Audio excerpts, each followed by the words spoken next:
একটা প্রবাদ বাক্য আছে, লাভের গুড় পিঁপড়ায় খায়। আর বাংলাদেশের মার্কেটে ই কমার্স ব্যবসায়ীদের লাভের টাকা খায় ফেসবুক। খেয়াল করলে দেখবেন যে ইদানিং ফেসবুকে ডলার স্পেন্ড এত বেশি বেড়ে গেছে যে লাভ করা অনেক কঠিন হয়ে গেছে। তাই ছোট এবং মাঝারি ব্যবসায়ীরা আর মার্কেটে টিকে থাকতে পারছেন না। আপনি হয়তো এতদিন ফেসবুকে বিজ্ঞাপনের মাধ্যমে প্রোডাক্ট সেল করে আসছেন এবং প্রফিট করে আসছেন, কিন্তু এখন আর পারছেন না। এর পিছনে কারণ কি? উল্লেখযোগ্য কারণগুলোর মধ্যে কিছু কারণ হচ্ছে এমন যে মার্কেটে কম্পিটিটর বেড়ে যাওয়া এবং কম্পিটিটর আরো কম দামে দেওয়া আপনার চাইতে, অথবা ডলার রেট বেড়ে যাওয়া, যার কারণে আগে যে খরচ হতো এখন তার চাইতে অনেক বেশি খরচ হচ্ছে।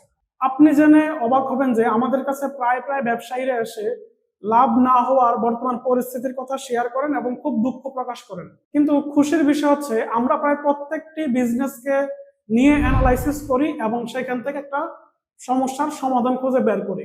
আর এইখানে আমরা একটা স্ট্র্যাটেজি অ্যাপ্লাই করি, তা হচ্ছে প্রফিট ম্যাক্সিমাইজেশন স্ট্র্যাটেজি। অর্থাৎ কিভাবে আপনি মার্কেটিং করলে আপনার এখানে আগের মতো সেল জেনারেট হবে এবং প্রতিটা পার্সেল একটা মিনিমাম প্রফিট আপনার হবে।